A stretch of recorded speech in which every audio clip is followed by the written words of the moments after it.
અમદાવાદમાં અલગ અલગ રેસ્ટોરન્ટમાં પનીરના મામલામાં દરોડા પાડવામાં આવી રહ્યા છે। આરોગ્ય વિભાગ એક્શન મોડમાં જોવા મળી રહ્યું છે। અલગ અલગ વિસ્તારો જેવા મણિનગર, નવરંગપુરા, નિકોલ, આ અલગ અલગ વિસ્તારોની અલગ અલગ જે રેસ્ટોરન્ટ હોટલ્સ છે તેમને દંડ પણ ફટકારવામાં આવ્યો છે। એફડીસીએની હોટલોમાં ખાસ ડ્રાઈવ યોજવામાં આવી 1.40 લાખથી વધુનો દંડ વસૂલવામાં આવ્યો છે। મેન્યુમાં વિગત નહીં તો દંડ થશે તેવું પણ કહેવામાં આવ્યું છે। હવેથી મેન્યુ કાર્ડ બોર્ડ પર પનીર કે એનાલોગ લખવું ફરજિયાત છે। સ્વાસ્થ્ય માટે હાનિકારક પનીરને લઈ તંત્ર એક્શનમાં છે।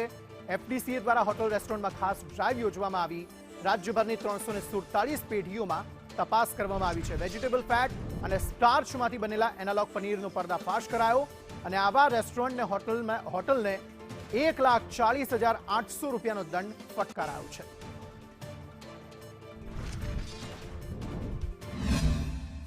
રાજ્યનું આરોગ્ય વિભાગ હવે એક્શનમાં આવ્યું છે। જે ફૂડ વપરાય છે જેમાં તેલથી લઈને પનીરનો કેટલો ઉપયોગ થાય છે, તે કેવા પ્રકારની ક્વોન્ટિટીનું રાખવામાં આવી રહ્યું છે રેસ્ટોરન્ટમાં, તે પ્રકારની ચેકિંગ છે જે હાથ ધરવામાં આવ્યું હતું।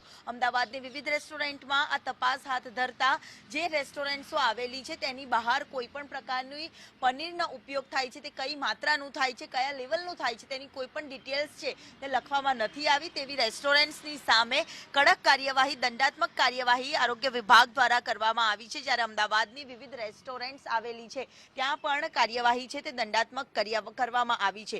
અમદાવાદ શહેરના પૂર્વ અને પશ્ચિમ એમ અલગ અલગ વિસ્તારોમાં 17 જેટલી રેસ્ટોરન્ટ સાથે સુરત મહાનગરપાલિકા, રાજકોટ મહાનગરપાલિકામાં પણ તપાસ હાથ ધરવામાં આવી હતી, જેમાં 1,40,000 સુધીનો દંડ ફટકારવામાં આવ્યો છે। જ્યારે પાંજરાપોળ ખાતે આવેલી રેક્ટોસ પિઝામાં પણ આ જ પ્રકારે દંડાત્મક કાર્યવાહી છે જે હાથ ધરવામાં આવી છે। એટલે કે હવે રેસ્ટોરન્ટના માલિકો પોતે કયું ફૂડ વાપરે છે, કયા તેલની ક્વોન્ટિટી વાપરે છે તે પ્રકારની સ્પષ્ટતા કરવાની રહેશે। જો નહીં કરે તો તેની સામે કડક કાર્યવાહી આ પ્રકારની કરવામાં આવશે। લોકોના સ્વાસ્થ્ય સાથે ચેડા કરતા રેસ્ટોરન્ટના માલિકો સામે હવે કડક કાર્યવાહી કરવામાં આવી રહી છે।